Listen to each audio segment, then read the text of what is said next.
ಮನ್ಸೂರೆ ಅವ್ರನ್ನ ಗುರುತಿಸೋದು ಹೆಂಗೆ? ಮನುಷ್ಯನ ಗುರುತಿಸಿದ್ರೆ ಸಾಕು. ಸಿನಿಮಾ ಅಂದರೆ 3 ವಿಂಗಡಣೆ ಮಾಡ್ತಾರೆ. ಡಿವೈಡ್ ಮಾಡೋ ಜನರಿಗೆ ಏನು ಹೇಳ್ತೀರಾ? ಅಂದರೆ ಆರ್ಟ್ ಸಿನಿಮಾ ಅಂತ ಇರಲ್ಲ, cinema it self art. But ಈ ರೀತಿಯ ಸಿನಿಮಾಗಳನ್ನು ವರ್ಗೀಕರಣ ಮಾಡಿ ನೋಡಬೇಕಾ ಅನ್ನೋದು ಇವತ್ತಿಗೆ ಬೇಕಾಗಿಲ್ಲ. ನೀವು ನಮ್ಮ ಕನ್ನಡದ ಐಡೆಂಟಿಟಿ ಸಿನಿಮಾ ನೋಡಿದ ತಕ್ಷಣ ಇದೊಂದು ಈ ಭಾಷೆ ಸಿನಿಮಾ ಅಂತ ಅನ್ನಿಸ್ಬೇಕು. ಇವತ್ತಿಗೆ ಹುಡುಕಬೇಕಾದ ಅನಿವಾರ್ಯತೆ ತುಂಬಾ ಮುಖ್ಯವಾಗಿದೆ. ಎಲ್ರಿಗೂ ನಮಸ್ಕಾರ. ಕನ್ನಡ ಚಿತ್ರರಂಗದಲ್ಲಿ ಸಾಕಷ್ಟು ವಿಭಿನ್ನ ಬಗೆಯ ಸಿನಿಮಾಗಳು ಬರ್ತಾ ಇರ್ತವೆ, ಹೋಗ್ತಾ ಇರ್ತವೆ. ಹಾಗೆ ನೆನಪಲ್ಲಿ ಉಳಿಯುವಂಥ ಸಿನಿಮಾಗಳು ತುಂಬ ವಿರಳ. ಅಂತಹ ನೆನಪಲ್ಲಿ ಉಳಿಯುವಂಥ ಸಿನಿಮಾಗಳನ್ನು ಕೊಟ್ಟ ಅನೇಕ ನಿರ್ದೇಶಕರಿದ್ದಾರೆ ನಮ್ಮ ಕನ್ನಡದಲ್ಲಿ. ಸೊ ಆ ಸಾಲಿಗೆ ಮತ್ತೊಬ್ಬ ನಿರ್ದೇಶಕನ ಹೆಸರನ್ನ ಹೇಳೋದಾದರೆ ಅದು ಮನ್ಸೂರೆ. ಮನ್ಸೂರೆ ಅಂದ ತಕ್ಷಣ ಈಗಾಗಲೇ ನಿಮಗೆ ನೆನಪಾಗಿರುತ್ತೆ ಅವರ ಹರಿವು, ನಾತಿ ಚರಾಮಿ, 1978 ಮತ್ತು 1920-21. ಎಸ್, ಈ ರೀತಿಯ ಒಂದು ಪ್ರಬುದ್ಧ ಕಥೆ ಇರುವಂತಹ, ಕಾಡುವ, ಮತ್ತೆ ಮತ್ತೆ ನೋಡಬೇಕು ಅನಿಸುವ ಸಿನಿಮಾಗಳ ಕೊಟ್ಟಂತಹ ನಿರ್ದೇಶಕ ಮನ್ಸೂರೆ. ಆಮೇಲೆ ಆಪ್ತ ಗೆಳೆಯ ನಮ್ಮ ಜೊತೆ ಇದ್ದಾರೆ. ಅವ್ರ ಜೊತೆ ಒಂದಿಷ್ಟು ಮಾತುಕತೆ ಹೇಳೋಣ. ಮನ್ಸೂರೆ ಅವರೇ ನಮಸ್ಕಾರ. ನಮಸ್ಕಾರ ಸರ್, ಹೇಗಿದ್ದೀರಿ? ಚೆನ್ನಾಗಿದ್ದೀನಿ. ಏನು ನಡೀತಾ ಇದೆ? ಸದ್ಯಕ್ಕೆ ಖಾಲಿ ಕೂತಿದ್ದೀವಿ. ಯಾಕೆ? ಡೈರೆಕ್ಟರ್ ಎಲ್ಲ ಖಾಲಿ ಕೂಡಲ್ಲ. ಆಮೇಲೆ ಅದ್ರಾಗೂ ಹೆಚ್ಚಾಗಿ ನೀವು ಕುಂಚ ಕಲಾವಿದರು, ಏನಾದರೂ ಗೀಚಿತನೇ ಇರಬೇಕು. ಅಲ್ಲ, ಗೀಚೋದು ನಿಲ್ಲಲ್ಲ. ಓಕೆ, ಗೀಚೋದು ಇವಾಗ ಅಂದರೆ ಹೊರಗಡೆ ತೋರ್ಸೋದಕ್ಕಿಂತ ಸುಮ್ಮನೆ ಪ್ರಾಕ್ಟೀಸ್ ಬಿಟ್ಟೋಗ್ಬಾರ್ದು ಅಂತ ಗೀಚ್ತಾ ಇರ್ತೀನಿ. ಅದು ಬಿಟ್ಟರೆ ಓದೋದು ಅವೆಲ್ಲನೂ ನಿಂತಿಲ್ಲ. ಸಿನಿಮಾ ಮಾಡೋದು ಸದ್ಯಕ್ಕೆ ವಿರಾಮ. ಓಕೆ, ವಿಷಯಕ್ಕೆ ಬರೋಣ. ಮೊದಲಿಗೆ ಮನ್ಸೂರೆ ಅವ್ರನ್ನ ಗುರುತಿಸೋದು ಹೆಂಗೆ? ಒಬ್ಬ ಕುಂಚ ಕಲಾವಿದನ ಗುರುತಿಸ್ಬೇಕು ಈಗ, ಅಥವಾ ಒಬ್ಬ ನಿರ್ದೇಶಕನಾಗಿ ಗುರುತಿಸ್ಬೇಕು? ಯಾಕಂದರೆ ನಾವು ನಿಮ್ಮನ್ನು ಕಂಡಿದ್ದು ಆ್ಯಸ್ ಎ ಡೈರೆಕ್ಟರ್ ಆಗಿ. ಮನ್ಸೂರೆ ಅಂದ ತಕ್ಷಣ ಭಾಳಷ್ಟು ಜನಗಳಿಗೆ ಸಕ್ಸಸ್ಫುಲ್ ಡೈರೆಕ್ಟರ್ ಅನ್ನೋದು ನೆನಪಿ ಬರುತ್ತೆ. ನಿಮ್ಮ ಆಪ್ತ ವಲಯದಲ್ಲಿ ಮಾತ್ರ ನೀವು ಬರುವ ಕುಂಚ ಕಲಾವಿದ ಅನ್ನೋದೇ ಗೊತ್ತಾಯ್ತು. ಸೊ ವೈಯಕ್ತಿಕವಾಗಿ ನಿಮ್ಮನ್ನು ಗುರುತಿಸೋದು ಹೇಗೆ ಜನ ಅಂತ? ಒಬ್ಬ ಸೆನ್ಸಿಬಲ್ ಪರ್ಸನ್ನು, ಹ್ಯುಮ್ಯಾನಿಟಿ ಇರೋ ಮನುಷ್ಯ ಅಂತ ಗುರುತಿಸಿದ್ರೆ ಸಾಕು. ಯಾಕೆಂತಂದರೆ ಅದೇ ಬೇಸು. ಓಕೆ, ಅದು ಪೇಂಟಿಂಗ್ ಮಾಡೋದಕ್ಕಾಗಲಿ, ಸಿನಿಮಾ ಮಾಡೋದಕ್ಕಾಗಲಿ ನಮ್ಮ ಸೆನ್ಸಿಬಿಲಿಟಿ ಎಷ್ಟು ಹೆಲ್ದಿಯಾಗಿದೆ ಅನ್ನೋದ್ರ ಮೇಲೆ ಡಿಪೆಂಡ್ ಆಗುತ್ತೆ. ಒಬ್ಬ ಮನುಷ್ಯನ ಗುರುತಿಸಿದ್ರೆ ಸಾಕು ಅಂತ ನನ್ನಿದು. ಯಾಕೆಂತಂದರೆ ನನ್ನ ಪರ್ಸ್ನಲ್ ಇದರಲ್ಲಿ ನಾನು ಸಿನಿಮಾಗಳನ್ನ ಮಾಡಲೇಬೇಕು ಅಂತ ಉದ್ದೇಶಿಗೆ ಒಬ್ಬ ಡೈರೆಕ್ಟ್ರಾಗಿ ಏನೋ ಸಾಧನೆ ಮಾಡಬೇಕು ಅನ್ನೋ ಕನಸಂತೂ ಇಟ್ಕೊಂಡು ಬಂದವನಲ್ಲ. ಒಂದು ಸಿಂಪಲ್ ಲೈಫನ್ನು ಲೀಡ್ ಮಾಡೋದಕ್ಕೆ ಒಂದು ಕೋರ್ಸ್ ಬೇಕಾಗಿತ್ತು. ಡ್ರಾಯಿಂಗ್ ಕೋರ್ಸ್ ಮಾಡಿ ಟೀಚರ್ ಆಗಬೇಕು ಅಂತ ಬಂದವನು. ಓಕೆ, ಅದು ಒಂಥರ ಏನು ತಿರುವುಗಳು ತಗೊಂಡು ಪೇಂಟಿಂಗಿಂದ ಆರ್ಟ್ ಡೈರೆಕ್ಷನ್ ಪ್ರೊಡಕ್ಷನ್ ಡಿಸೈನಿಂಗು, ಅಲ್ಲಿಂದ ಡೈರೆಕ್ಷನ್ನು, ಈ ಥರ ಬಂದಿರೋದು. ಸೊ ಇದು ತಿರುವು ಮುಂದೆ ಎಲ್ಲಿ ತಗೊಂಡೋಗುತ್ತೋ ನನಗೂ ಐಡಿಯಾ ಇಲ್ಲ. ಬಟ್ ಸದ್ಯಕ್ಕೆ ನಿರ್ದೇಶನದಲ್ಲಿ ಕಂಟಿನ್ಯೂ ಆಗ್ತಾ ಇದ್ದೀನಿ. ಪೇಂಟಿಂಗ್ ಅನ್ನೋದು ಡಿಫಾಲ್ಟು ಒಳಗಡೆ ಇದ್ದೇ ಇರುತ್ತೆ. ಅದೇ ನನ್ನ ಈ ಎಲ್ಲ ಎಕ್ಸ್ಪ್ರೆಸ್ ಮಾಡೋ ಅಂಥ ವಿಧಾನಗಳಿಗೂ ಮೂಲ ಅದು.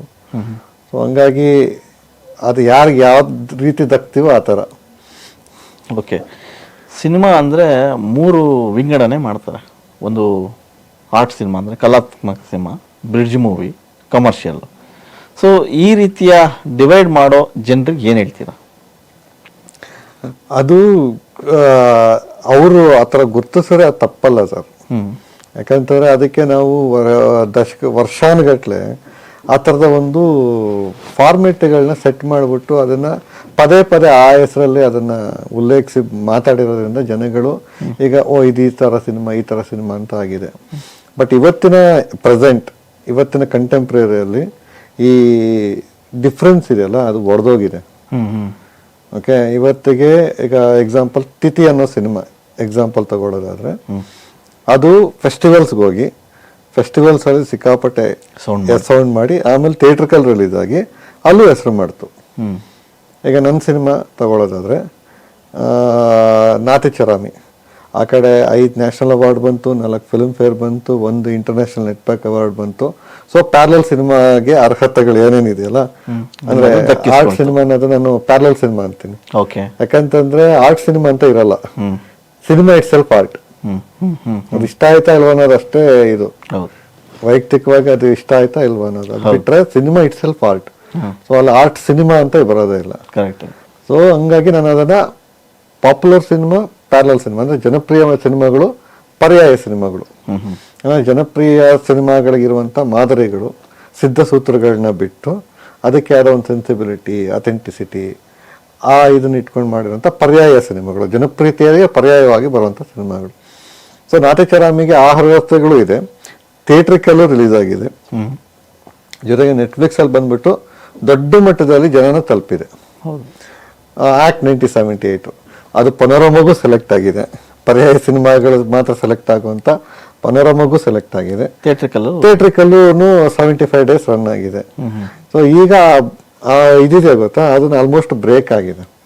ಕೆಲವೊಂದು ಬರ್ತಾ ಇರ್ಬೋದು ಪರ್ಟಿಕ್ಯುಲರ್ ಆಗಿ ಇದೇ ಪರ್ಯಾಯ ಸಿನಿಮಾ ಅಂತ, ಇಲ್ಲ ಪರ್ಟಿಕ್ಯುಲರ್ ಆಗಿ ಜನಪ್ರಿಯ ಸಿನಿಮಾ ಅಂತ, ಬಟ್ ಓವರ್ ಆಲ್ ಸಿನಿಮಾ ಜಗತ್ತು ಇವತ್ತು ಎರಡೂ ತರದ, ಈಗ ಎಕ್ಸಾಂಪಲ್ ಕಾಂತಾರ ಸಿನಿಮಾ ತಗೊಂಡ್ರು ಅದು ಅಷ್ಟೇ, ಅದು ಪನೋರಮಾಗೆ ಸೆಲೆಕ್ಟ್ ಆಗಿತ್ತು. ಓಕೆ, ಅಲ್ಲಿ ರಿಷಬ್ ಶೆಟ್ಟಿ ಅವರಿಗೆ ಬೆಸ್ಟ್ ಆಕ್ಟರ್ ಅವಾರ್ಡು ಬಂತು. ಓಕೆ, ಅದು ಥಿಯೇಟ್ರಿಕಲ್ಲಿ ಎಷ್ಟು ಬಿಗ್ಗೆಸ್ಟ್ ಹಿಟ್ ಆಗಿದೆ ನಿಮ್ಗೂ ಗೊತ್ತು. ಓಕೆ, ಸೊ ಈ ತರದ ಒಂದು ಬ್ಯಾರಿಯರ್ ಹೊಡಿತಾ ಇದೆ. ಸೊ ಹಂಗಾಗಿ ಈಗ ಒಂದು ಸಿನಿಮಾ, ಒಳ್ಳೆ ಸಿನಿಮಾ ಇಷ್ಟ ಆಯ್ತಾ ಇಷ್ಟ ಇಲ್ವಾ ಅಷ್ಟೇ. ಜನಪ್ರಿಯ, ಪರ್ಯಾಯ, ಅದಕ್ಕೊಂದು ಏನೋ ಬ್ರಿಡ್ಜ್ ಸಿನಿಮಾ ಅನ್ನೋ ಕ್ಯಾಟಗರಿಗಳನ್ನ ಜನ ಅವ್ರ ಪಾಡ್ಗೆ ಅವರು ಅದನ್ನ ಐಡೆಂಟಿಫೈ ಮಾಡ್ಕೊಂಡ್ರೆ ಅದು ಅವರ ಆಯ್ಕೆ. ಅದು ನಿಮ್ಮ ಪ್ರಕಾರ ಈ ತರದ ಸಿನಿಮಾಗಳು ಅಂದ್ರೆ, ಸಿನಿಮಾ ಅಂತಂದ್ರೆ ಎಲ್ಲ ಒಂದು ಅದೇ ಕ್ಯಾಮ್ರಾ, ಅದೇ ಟೈಮು, ಅದೇ ಬಡ್ಜೆಟ್ಟು, ಅಥವಾ ಬಡ್ಜೆಟ್ ವೇರಿಯೇಷನ್ ಆಗ್ಬೋದು, ಸಣ್ಣ ಸಿನಿಮಾ ಅಥವಾ ದೊಡ್ಡ ಸಿನಿಮಾನೇ. ಬಟ್ ಈ ರೀತಿಯ ಸಿನಿಮಾಗಳನ್ನ ವರ್ಗೀಕರಣ ಮಾಡಿ ನೋಡ್ಬೇಕಾ ಅನ್ನೋದು ಇವತ್ತಿಗೆ ಬೇಕಾಗಿಲ್ಲ. ಇದು ಒಂದು ಟೈಮಲ್ಲಿ ಬೇಕಿತ್ತು. ಇದನ್ನ ನಾವು ಅಂದ್ರೆ ಭಾರತದ ಸಿನಿಮಾ ಇತಿಹಾಸ ನೋಡೋರಾದ್ರೆ ಶುರುವಾಗಿದ್ದು ಜನಪ್ರಿಯ ಸಿನಿಮಾಗಳು ಶುರುವಾಗಿ ಬರೀ ಜನಪ್ರಿಯತೆನೇ ಪೀಕಲ್ಲಿದ್ದಾಗ ಒಂದು ಬೆಂಗಾಲ್ ಮೂವ್ಮೆಂಟ್ ಶುರು ಆಗುತ್ತೆ. ಸತ್ಯಜಿತ್ ರೇ ಅಂತವರೆಲ್ಲ, ಋತ್ವಿಕ್ ಘಟಕ್ ಅವರೆಲ್ಲ ಸೇರಿ ಒಂದು ಮೂವ್ಮೆಂಟ್ ಶುರು ಮಾಡ್ತಾರೆ. ಅದರ ಪ್ರಭಾವದಿಂದಾಗಿ FTA ಅಲ್ಲಿ ಅದೇ ತರದ ಒಂದು ಸ್ಕೂಲ್ ಆಫ್ ಥಾಟ್ಸ್ ನ ಫಾಲೋ ಮಾಡ್ತಾರೆ. ಅದನ್ನ ದಕ್ಷಿಣದಲ್ಲಿ ಅಡೂರು ಗೋಪಾಲಕೃಷ್ಣನ್ ಅವರು, ನಮ್ಮಲ್ಲಿ MS ಲಕ್ಷ್ಮೀನಾರಾಯಣ ಅವರು, ಮತ್ತೆ ಕಾಸರವಳ್ಳಿ ಸರ್, ಇವನ್ P ಲಂಕೇಶ್ ಅವರು ಒಂದು ಸಿನಿಮಾ ಡೈರೆಕ್ಟ್ ಮಾಡಿದ್ರು. ಸೊ ಇವರೆಲ್ಲ ಸೇರಿ ಒಂದು ಜನಪ್ರಿಯತೆಗೆ, ಅಂದ್ರೆ ಒಂದು ಬರೀ ಮೋಡಿ ಮಾಡುವ ಮಾದರಿಗಳ ಮಧ್ಯದಲ್ಲಿ ಸೆನ್ಸಿಬಲ್ ಆಗಿ ಒಂದು ಸ್ಟ್ರಾಂಗ್ ಆಗಿ ಕಂಟೆಂಟ್ ಇಟ್ಕೊಂಡು ಹೇಳುವಂತ ಒಂದು ಚಳುವಳಿ, ಏನು ಮೂವ್ಮೆಂಟ್ ಅಂತ ಹೇಳ್ತೀವಲ್ಲ, ಆ ತರದಲ್ಲಿ ಶುರುವಾದಾಗ ಆ ವರ್ಗೀಕರಣ ಬೇಕಿತ್ತು. ಇದು ಯಾಕೆ ಇಂಪಾರ್ಟೆಂಟ್ ಆಗುತ್ತೆ ಪರ್ಯಾಯ ಸಿನಿಮಾಗಳು ಅನ್ನೋದಕ್ಕೆ ವರ್ಗೀಕರಣ ಬೇಕಿತ್ತು.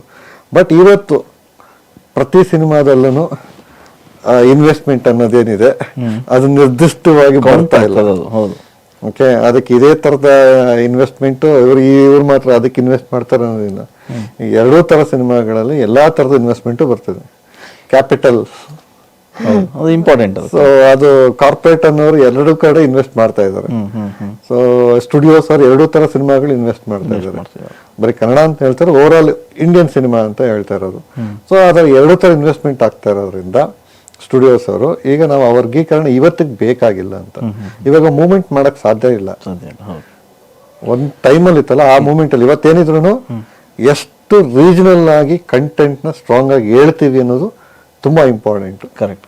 ಇವತ್ತು ಆಗ್ಬೇಕಾಗಿರುತ್ತೆ, ಯಾಕಂದ್ರೆ ಸಿನಿಮಾ ಅನ್ನೋ ಒಂದು ಯೂನಿವರ್ಸ್ ಅಲ್ಲಿ ಎಲ್ಲಾ ತರ ಕಥೆಗಳು ಬಂದೋಯ್ತು. ಬಟ್ ಇವತ್ತು ಹುಡುಕ್ಬೇಕಾಗೋದು ಪ್ರತಿ ಚಿತ್ರರಂಗದ ಐಡೆಂಟಿಟಿ ಹುಡುಕ್ಬೇಕು. ಓಕೆ, ಆ ಒಂದು ಫ್ರೇಮ್, ಒಂದು ಸೀನ್ ನೋಡಿದ ತಕ್ಷಣ ಇದು ಸಿನಿಮಾ, ಈ ಭಾಷೆ ಸಿನಿಮಾ ಅಂತ ಅನ್ನಿಸ್ಬೇಕು. ಓಕೆ, ಆ ಕಲ್ಚರ್ ಆಗ್ಬೋದು. ಕಲ್ಚರ್ ಅಂತಂದ್ರೆ ಇಟ್ಸ್ ನಾಟ್ ಏನು ಪೂಜೆ ಪುನಸ್ಕಾರದ ಆ ತರ ಅಲ್ಲ, ಜೀವನ ಒಂದು ಇದಿರುತ್ತೆ ಗೊತ್ತಾ, ನಾಗರಿಕತೆಯ ಒಂದು ಕಲ್ಚರು. ಆ ಕಲ್ಚರ್ನ ಹಿಡ್ದಿರ್ತೀವ, ಅಲ್ಲಿನ ಮಣ್ಣಿನ ಗುಣ ಹಿಡ್ದಿದೀವ, ಆ ನೆಲದ ಗುಣ ಹಿಡ್ದಿದೀವ, ಅಲ್ಲಿನ ಏನೋ ಒಂದು ಪರಂಪರೆ ಇರುತ್ತೆ, ಜನಪದ ಇರುತ್ತೆ. ಅದನ್ನೆಲ್ಲಾನು ಸೇರಿಸಿ ಒಂದು ಸಿನಿಮಾ ಮಾದರಿಯಲ್ಲಿ ಎಷ್ಟು ಎಫೆಕ್ಟಿವ್ ಆಗಿ ಆ ಲೈಫ್ ಸ್ಟೈಲ್ ಇರುತ್ತೆ. ಪ್ರತಿಯೊಬ್ಬರು ಒಂದು ಜೀವನ ಶೈಲಿ ಇರುತ್ತೆ. ಈಗ ಮೈಸೂರು ಕಡೆ ಅವ್ರದ್ದು ಜೀವನ ಶೈಲಿ ಬೇರೆ, ಮಲೆನಾಡು ಅವ್ರ ಜೀವನ ಶೈಲಿ ಬೇರೆ, ಕರಾವಳಿ ಅವ್ರದ್ದು ಬೇರೆ. ಕರಾವಳಿಯಲ್ಲಿ ನೀವು ಈ ಕಡೆ ತುಳುಕ ಜೀವನ ಶೈಲಿ ಬೇರೆ, ಕೊಂಕಣಿ ಜೀವನ ಶೈಲಿ ಬೇರೆ ಅಲ್ಲ. ಪ್ರತಿ 100 ಕಿಲೋಮೀಟರ್ಗೂ ಭಾಷೆ, ಎಕ್ಸಾಕ್ಟ್ಲಿ, ಅದನ್ನ ಎಕ್ಸಾಕ್ಟ್ ಆಗಿ ಎಷ್ಟು ಅಥೆಂಟಿಕ್ ಆಗಿ ನಾವು ಹಿಡಿತಾ ಇದೀವಿ, ಇದ್ರ ಮೇಲೆ ನಮ್ಮ ಐಡೆಂಟಿಟಿ ಕ್ರಿಯೇಟ್ ಆಗತ್ತೆ. ಇದು ಈ ಭಾಷೆ ಸಿನಿಮಾ. ಈಗ ಆಲ್ಮೋಸ್ಟ್ ಎಲ್ಲಾ ಕಡೆ ಅವಾಗ ಮಾತಾಡ್ತಾರೆ, ಮಲಯಾಳಿ ಸಿನಿಮಾ ಇದ್ದಂಗಿದೆ ಅಂತ. ಕರೆಕ್ಟ್. ಆ ಫ್ಲೇವರ್ ಹಂಗಿದೆ. ಫ್ಲೇವರ್ ಇದೆ ಅಂತ. ಸೊ ಅವರ ಒಂದು ಐಡೆಂಟಿಟಿ ಹುಡ್ಕೊಂಡ್ರು. ಯಾವ್ದೋ ಒಂದು ಸೀನ್ ನೋಡಿದ ತಕ್ಷಣ ಇದು ತಮಿಳ್ ಸಿನಿಮಾ ತರ ಇದೆ ಗುರು ಅಂತ. ಸೊ ಅವರು ಅದೊಂದು ಐಡೆಂಟಿಟಿ ಹುಡ್ಕೊಂಡಿದ್ದಾರೆ. ಹಾಗೆ ನೀವು ನಮ್ಮ ಕನ್ನಡದ ಐಡೆಂಟಿಟಿ ಇರುವಂತ ಸಿನಿಮಾಗಳು ಬೇರೆ ಟ್ರೈ ಮಾಡ್ತಾ ಇದೀವಿ. ಓಕೆ. ಸೊ ಇತ್ತೀಚೆಗೆ ಕೆಲವು ಹೊಸ ಹುಡುಗರು ಟ್ರೈ ಮಾಡ್ತಾ ಇದ್ದಾರೆ. ಆ ಒಂದು ಪ್ರಯತ್ನ ಅಂತೂ ನಡೀತಾ ಇದೆ. ಈಗ ಎಕ್ಸಾಂಪಲ್ಸ್ ನನ್ನ ಸಿನಿಮಾಗಳನ್ನ ಬಿಟ್ಟೆ ನಾನು ಮಾತಾಡ್ತೀನಿ. ಯಾಕಂತಾರೆ ನನ್ನ ಬಗ್ಗೆ ನಾನೇ ಹೇಳ್ಕೊಳ್ಳೋದಕ್ಕಿಂತ ಅದನ್ನ ಜನ ಗುರುತಿಸ್ರೆ ಬೆಟರ್ ಅಂತ. ಓಕೆ. ಈಗ ಡೇರ್ ಡೆವಿಲ್ ಅಲ್ಲಿ ಒಂದು ಆ ಹುಡುಕಾಟ ಇದೆ. ಆಮೇಲೆ ಶಾಕಾಹಾರಿಯಲ್ಲಿ ಒಂದು ಕೈಂಡ್ ಆಫ್ ಹುಡುಕಾಟ ಇದೆ. ಆ ತರದ ಬೇರೆ ಬೇರೆ ಸಿನಿಮಾಗಳು ಹೊಸಬ್ರ ಸಿನಿಮಾಗಳಲ್ಲಿ, ಕೆರೆಬೇಟೆ ಸಿನಿಮಾದಲ್ಲಿ ನಾನು ವೈಲೆನ್ಸ್ ಬಗ್ಗೆ ಮಾತಾಡೋದು, ಬಟ್ ಸಿನಿಮಾದಲ್ಲಿ ಆ ಒಂದು ರೀಜನಲ್ ಇದನ್ನು ಹುಡುಕೋ ಪ್ರಯತ್ನ ಇದೆ. ಬಟ್ ಇದು ಯಾವುದೂ ಇನ್ನೂ ಸಕ್ಸಸ್ ಆಗಿಲ್ಲ. ಅಂದ್ರೆ ಹೇಗ್ ಸಕ್ಸಸ್ ಅಂತಂದ್ರೆ ಆ ಸಿನಿಮಾ ನೋಡಿದ ತಕ್ಷಣ ಇದೊಂದು ಈ ಭಾಷೆ ಸಿನಿಮಾ ಅಂತ ಅನ್ನಿಸ್ಬೇಕು. ಅಂದ್ರೆ ಈಗ ನೀವು ಅಣ್ಣಾರ್ ಸಿನಿಮಾ ನೋಡಿದ ತಕ್ಷಣ ಇದು ಕನ್ನಡ ಸಿನಿಮಾ ಅಂತ ಇದ್ರಲ್ಲ, ಅಣ್ಣಾರ್ ಸಿನಿಮಾ ಅಂತ ಇದ್ರಲ್ಲ, ಕರೆಕ್ಟ್. ಆ ತರದ ಹುಡುಕಾಟ ಇವತ್ತಿಗೆ ತುಂಬಾ ಇಂಪಾರ್ಟೆಂಟ್ ಇದೆ. ಸೊ ಅದು ಈ ಜನಪ್ರಿಯ ಪರ್ಯಾಯ ಬ್ರಿಡ್ಜ್ ಸಿನಿಮಾ ಅನ್ನೋ ವರ್ಗೀಕರಣಕ್ಕಿಂತ ಕನ್ನಡ ಸಿನಿಮಾ ಅನ್ನೋದಕ್ಕಿಂತ ಈಗ ಮತ್ತೆ ಅದು ಇನ್ನೊಂದು ವಾರ ಶುರುವಾಗುತ್ತೆ. ತುಳುವವ್ರು ನಾವೆಲ್ಲ ಹೋಗ್ಬೇಕು, ಬ್ಯಾರೆಯವ್ರು ನಾವೆಲ್ಲ ಹೋಗ್ಬೇಕು, ಕೊಡವ. ಅದಕ್ಕೆ ಸಿನಿಮಾ ಅನ್ನೋದಕ್ಕಿಂತ ಕರ್ನಾಟಕ ಸಿನಿಮಾ ಅಂತ. ಓಕೆ. ಪ್ರಾದೇಶಿಕವಾಗಿ ಕರ್ನಾಟಕ ಸಿನಿಮಾ ಅನ್ನೋ ಐಡೆಂಟಿಟಿನ ಇವತ್ತಿಗೆ ಹುಡುಕಬೇಕಾದ ಅನಿವಾರ್ಯತೆ ತುಂಬಾ ಮುಖ್ಯವಾಗಿದೆ ಏನ್ ಪರಿಸ್ಥಿತಿಲಿ, ಇವತ್ತಿನ ಪರಿಸ್ಥಿತಿಲಿ. ಓಕೆ.